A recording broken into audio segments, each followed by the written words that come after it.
This is Heliox, where evidence meets empathy. Independent, moderated, timely, deep, gentle, clinical, global, and community conversations about things that matter. Breathe easy, we go deep and lightly surface the big ideas.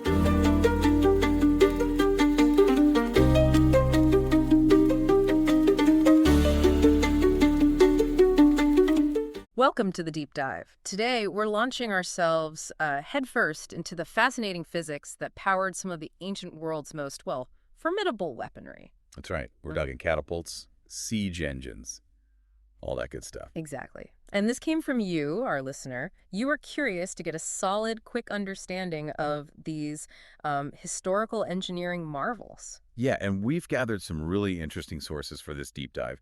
We've got articles looking at how they evolved, the mechanics, the science behind them. Our goal really is to unpack how these machines actually worked.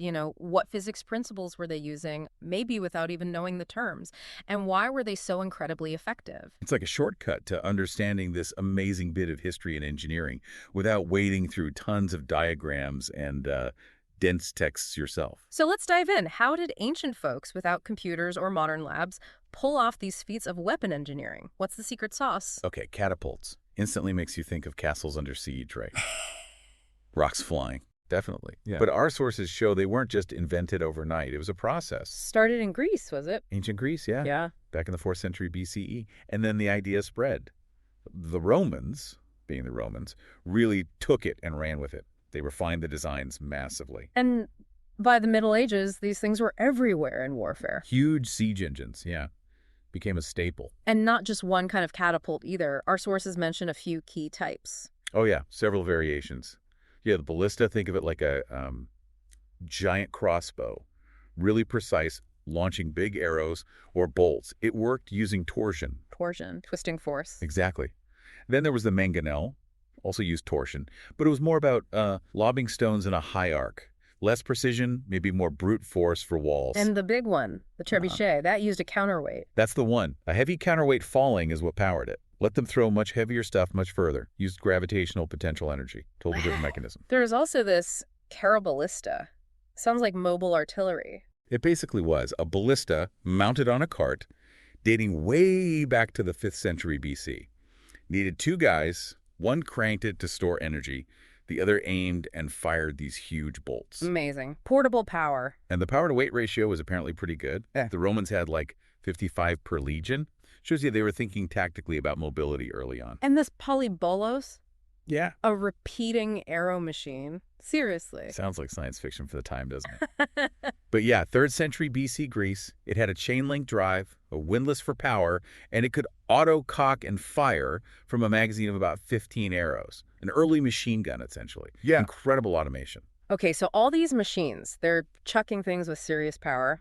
It fundamentally comes down to stored energy, right? That's the absolute core principle. You store potential energy in some way, and then you convert it really quickly into kinetic energy, the energy of motion, which flings the projectile. Like pulling back a rubber band. Exactly like that. Same physics. So let's break down how they stored it. Torsion first ballistas, mangonels, that twisting, how did that work? Right. Imagine bundles of rope, usually made from really strong elastic stuff like animal sinew or even hair, packed tightly into a frame. Then you twist these bundles using levers. Okay. The more you twist, the more potential energy gets stored in those stretched and twisted fibers. They desperately want to untwist back to their original state. And the strength of the rope, how much you twist it, that all affects the power. Absolutely. And the length of the throwing arm matters too. A longer arm attached to that torsion spring can move faster at the tip when it's released. So when they let go, bang, all that stored energy becomes motion. Our sources mention Roman ballistae, wooden frames, twisted sinew in a metal box, hitting targets 500 yards away. That's wild. It really speaks to their craftsmanship and material science, even if it was empirical. They knew what worked. And they had smaller ones too, the Scorpio. Yeah, the Scorpio is more like field artillery. Still used torsion springs, they called them tormenta, but smaller, maybe 100-meter range. Yeah. Much more portable. And they had manuals for these, with formulas. Apparently so. Formulas for spring sizes, based on the bolt weight. That shows a level of standardization and applied mathematics that's really quite sophisticated for the time. Think about needing to supply spare parts for legions across the empire. Okay, then the other big method, Gravitational potential energy. That's the trebuchet's domain. Right. Completely different concept. You lift a massive weight, often a box filled with stones or lead up high. Storing energy because of its height and reach. Exactly. Gravitational potential energy. When you release it, gravity pulls the weight down hard and fast. And that falling motion swings the long throwing arm. Correct. The counterweight falls, the arm pivots, and the other end, the one with a sling holding the projectile, whips around at incredible speed. So heavier weight, higher drop, more power. Precisely. And again, the length of the throwing arm is crucial. It acts as a lever, multiplying the speed at the sling end. Engineers could tweak the counterweight, the release point, the sling length, all to hit different targets at different ranges. So they were fine-tuning these massive things on the battlefield. Based on experience, yeah. Trial and error, observation, a kind of early applied science, really. But it's not just raw power, is it? You got to actually hit something. Trajectory, angles. That must have been critical. Oh, absolutely fundamental. The angle you launch at determines how far the projectile goes and how high it flies. Like in physics class, 45 degrees for maximum range. In a perfect vacuum, yes. But the real world, you've got air resistance, wind, maybe you're shooting uphill or downhill. Things get complicated. So when our sources say trebuchets and mangonels usually fired between, say, 40 and 50 degrees, that was them compensating. Exactly. They'd adjust the angle based on how far away the target was, how heavy the projectile was, maybe how high the wall they needed to clear was. It was practical ballistics, figured out through practice. And leverage seems to be a recurring theme here. The throwing arm itself is a lever, right? Yes, a very important one. You have the fulcrum, which is the pivot point. Then the effort arm, where the force comes from, like the counterweight or the torsion spring connection. And the load arm, the part that actually moves the projectile. So by playing with the lengths of those arms, you get mechanical advantage.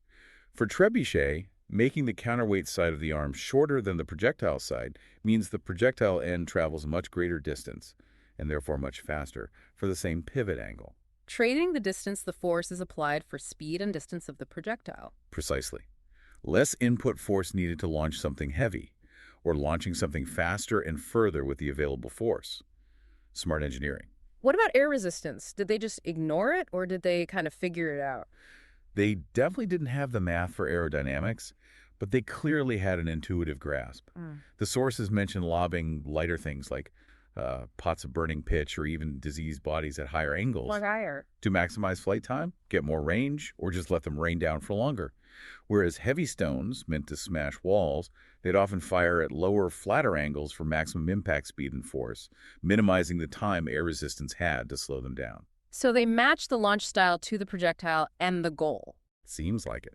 And the shape, a roughly round stone, is reasonably aerodynamic for a simple projectile. They weren't designing missiles, but they understood the basics through results. We're talking a lot about the physics, but these machines, the psychological impact must have been huge. Oh, immense. Just seeing one of these massive engines being assembled outside your walls would be terrifying. The noise, the ground shaking when it fired. You mentioned what it was throwing. Right. Huge rocks smashing into fortifications, flaming projectiles setting things ablaze, causing panic. And, yeah, the really grim stuff. Biological warfare with carcasses. Ugh. It's brutal, but effective in spreading disease and terror. Even just forcing defenders to constantly hide from long-range bombardment had a massive tactical effect. It pinned them down. Okay, so catapults were obviously central, but ancient military engineering had other tricks up its sleeve, didn't it? Our sources mentioned some other wild stuff. Definitely. The claw of Archimedes. That thing sounds like something out of myth. What was it exactly? Picture a huge crane-like beam on the walls of Syracuse during the Roman siege. It had a massive grappling hook, a claw attached by ropes and pulleys. And they used it too. To grab Roman ships that got too close to the walls, they'd lift the front of the ship right out of the water, sometimes capsizing it or dropping it suddenly. Imagine being a Roman sailor seeing ships just lifted into the air. Terrifying. No wonder they thought the gods were involved. Exactly. Huge psychological weapon. Apparently defended the city for 3 years. Brilliant use of leverage again. And then there were giant warships, like truly enormous. Yeah, one Egyptian example from the 2nd century BC, the numbers are staggering. 130 meters long, 18 wide, a crew of over 7,000 sailors, rowers, marines. Built in the desert, how? Mind-boggling logistics. Probably Lebanese timber, somehow transported and assembled. Just the scale of it marks it as one of the largest war machines ever. And Archimedes, him again, supposedly designed a warship that could throw 55-kilogram stones over 180 meters. So floating artillery platforms, too. Okay, one more. Greek fire. This sounds nasty. Oh, it was. A Byzantine naval weapon, basically ancient napalm. It was a liquid compound, shot from tubes, that would ignite on contact or as it was launched. And it burned on water. That was the terrifying part. It created floating barriers of fire, devastating for wooden ships. And supposedly, water didn't put it out. You needed sand, vinegar, or, well, urine. And they kept the recipe secret. Top secret. We still don't know the exact ingredients. Probably petroleum-based, maybe pitch, sulfur, lime. Some speculate quicklime, which reacts with water, might have been involved.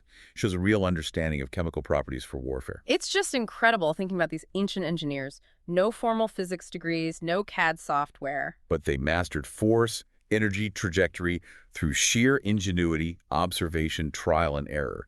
It's really a testament to human problem solving. And you see echoes today, don't you? All the time. Roller coasters playing with potential and kinetic energy, that's a trebuchet principle. Aircraft carrier catapults, okay, different tech, but same idea of stored energy release. Even robotic arms use leverage and sometimes torsion principles. These fundamental physics concepts just don't change. Nope. And the Romans, as our sources point out, were masters at refining and applying these. Their versions of the ballista, the Scorpio, they focus on efficiency, accuracy, even mobility. Their engineering skill was absolutely tied to their military dominance. Those manuals for the Scorpio just underline that systematic approach. So, wrapping this deep dive up, we've really seen how ancient weapon makers were, in effect, applied physicists. They understood force, energy transfer, angles, leverage. Yeah, even without the modern labels. Their success came from observation, experimentation, refinement, a kind of proto-science, really, applied to solving very practical, if destructive, problems. It really makes you appreciate their ingenuity, and it's fascinating how those core principles demonstrated so powerfully in, a trebuchet or a ballista are still absolutely fundamental to so much technology today. From theme park rides to space exploration, in a way. Makes you wonder, doesn't it? What other seemingly simple historical technologies might hold profound scientific insights, maybe ones we haven't fully appreciated or could even learn from, again, in new contexts. Something to think about. Thanks for listening today. 4 recurring narratives underlie every episode: boundary dissolution, adaptive complexity, embodied knowledge, and quantum-like uncertainty. These aren't just philosophical musings, but frameworks for understanding our modern world. We hope you continue exploring our other podcasts, responding to the content, and checking out our related articles at helioxpodcast.substack.com.